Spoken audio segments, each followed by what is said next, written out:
हाय दोस्तों, मैं सल्लभ जैन आपका स्वागत करता हूं ओरा न्यूज़ के एक फ्रेश एपिसोड में। हेडलाइंस। एलन मस्क ने दी चेतावनी, दिवालिया होना की कगार पर है अमेरिका।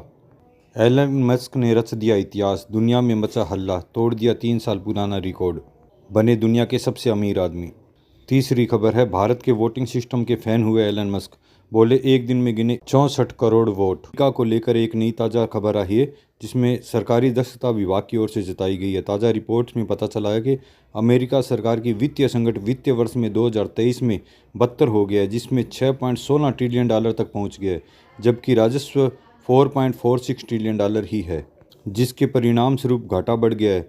आखिरी बार अमेरिका में 2001 में बजट अधिवेशन अर्जित किया गया था और अब इस अस्थिरता प्रवृत्ति का लौटने से उनके दबाव बढ़ता जा रहा है। इसमें एक बड़ा सवाल उठता है कि अमेरिकी सरकार दिवालियापन के जोखिम को रोकने के लिए बजट को संतुलित कर रही है। एलन मस्क ने अपने नवीनतम पोस्ट में लिखा है कि आंकड़ों में टिप्पणी करते हुए अमेरिका ने इस समय बहुत तेजी से दिवालियापन की ओर बढ़ रहा है। अमेरिकी राजकोषीय समस्याओं तथा इसकी अस्थिरता रास्ते पर चलते रहने के संभावित परिणामों से बढ़ती चिंताएं उजागर होती है। यदि घाटा देश के सकल घरेलू उत्पादन से 3% से अधिक हो जाता है तो इसकी भी सदस्यता को पुनः चुनाव के अयोग्य घोषित कर दिया जाएगा। इस उपाय का उद्देश्य सांसदों को राजनीतिक भविष्य की सुरक्षा के लिए घाटे को शीघ्र समाधान हेतु प्रोत्साहित करना है। प्रस्ताव में समर्थन करते हुए सुझाव दिया गया है कि कांग्रेस को देश के वित्तीय प्रबंधन के लिए अधिक जिम्मेदारीपूर्वक कार्रवाई करने के लिए प्रेरित करके इस मुद्दे को शीघ्र समाधान हो सकता है।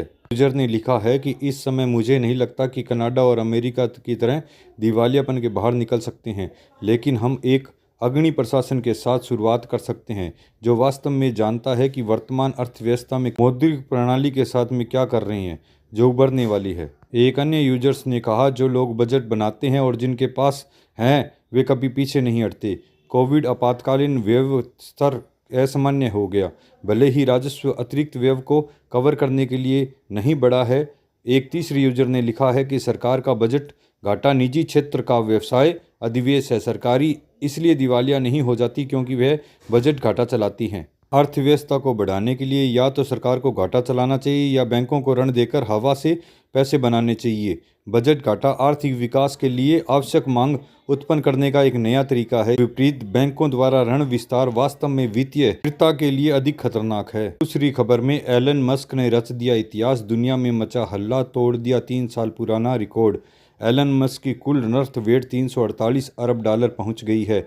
अब तक सबसे ज़्यादा नेट वर्थ का रिकॉर्ड 340 अरब डॉलर था, जो 2021 में था। उसके बाद एलन मस्क की दौलत 2022 में और 23 में 200 अरब डॉलर के नीचे आ गई थी। डोनाल्ड ट्रंप की जीत के बाद एलन मस्क का डंका पूरी दुनिया में मच रहा है। 5 नवंबर के बाद में एलन मस्क की दौलत में जिस तरह इजाफा होना शुरू हुआ है, लगातार जारी है। उन्होंने नेटवर्थ के मामले में 3 साल के पुराने रिकॉर्ड को धराशायी कर दिया है। एलन मस्क की कुल नेटवर्थ 340 अरब डॉलर के पार चली गई है, जो कि एक नया रिकॉर्ड है। आज तक कोई भी अरबपति 300 अरब डॉलर के करीब तक नहीं पहुंच सका है। एलन मस्क ने यह कारनामा 2 बार किया है। अब उनकी कुल नेटवर्थ 350 अरब डॉलर के करीब है। खास बात तो यह है कि मौजूदा साल में जितने पैसे उनकी दौलत में जमा हुए हैं, उतना तो दुनिया के बड़े बड़े अरबपतियों के पास है भी नहीं। बिलियन डॉलर से ज़्यादा इजाफा।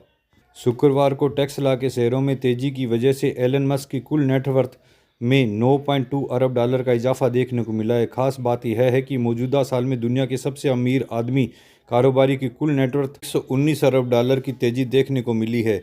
ताज्जुब की बात यह है कि मौजूदा समय में दुनिया के टॉप 15 अरबपतियों की लिस्ट में 3 अरबपतियों की कुल दौलत 119 अरब डॉलर नेटवर्थ नहीं है। अब समझ जाइए कि एलन मस्क की ओर से किस तरह का इतिहास रचा गया है।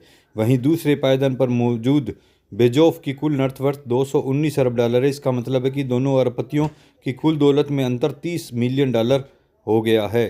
अगर डोनाल्ड ट्रंप की जीत के बाद की बात करें तो टैक्स की दौलत में तेजी से वृद्धि हुई। आंकड़ों के अनुसार 5 नवंबर को एलन मस्क की कुल दौलत 264 अरब डॉलर थी। अब तक 84 अरब डॉलर का इजाफा देखने को मिला है। 18 दिन में गौतम अडानी की कुल नेटवर्थ में जितना इजाफा देखने को मिला था, उतनी दौलत दुनिया के 18वें सबसे अमीर कारोबारी कार्लोस स्लिम के पास भी नहीं है। उनकी कुल नेटवर्थ 83.9 अरब डॉलर हैं। पूरी खबर के अनुसार भारत के वोटिंग सिस्टम के फैन हुए एलन मस्क, बोले एक दिन में गिन डाले 64 करोड़ वोट, हमारे यहाँ तो एक दिन में 2.5 लाख वोट गिनने भी भारी हैं। भारत ने 64 करोड़ वोट एक दिन में गिन डाले और हमारे यहाँ कैलिफोर्निया में अब भी वोटों की गिनती शुरू है। राष्ट्रपति डोनाल्ड ट्रंप ने अब आधिकारिक तौर पर अपने मंत्रिमंडल के प्रत्येक विभाग के लिए किसी नामित किया है और कैलिफोर्निया में अभी भी वोटों की गिनती चल रही है। एलन मस्क हुए भारत के वोटिंग सिस्टम के फैन। इसके बाद में एलन मस्क ने कोट करते हुए लिखा कि भारत ने 64 करोड़ वोट एक दिन में गिन डाले और हमारे यहाँ कैलिफोर्निया में अभी भी वोटों की गिनती हो रही है। अमेरिकी चुनाव के नतीजों को आए हुए 17 दिन हो गए हैं, लेकिन अभी तक कैलिफोर्निया में 2.5 लाख वोटों की गिनने बाकी हैं। अमेरिका में डोनाल्ड ट्रंप को नया राष्ट्रपति चुना गया है। रिपब्लिक पार्टी की जीत के लिए 270 वोट्स की जरूरत थी, जबकि उन्होंने 312 वोट्स हासिल किए। इस बीच डेमोक्रेटिक उम्मीदवार कमला हैरिस को 226 वोट हासिल करने में असफल रही। 20 जनवरी को यूएस कैपिटल के उद्घाटन के समारोह के बाद में ट्रंप आधिकारिक तौर पर राष्ट्रपति पद ग्रहण करेंगे। यदि आपको मेरी खबरें अच्छी लगे और ज्ञानप्रद लगे तो आप चैनल को लाइक व सब्सक्राइब जरूर करें। धन्यवाद।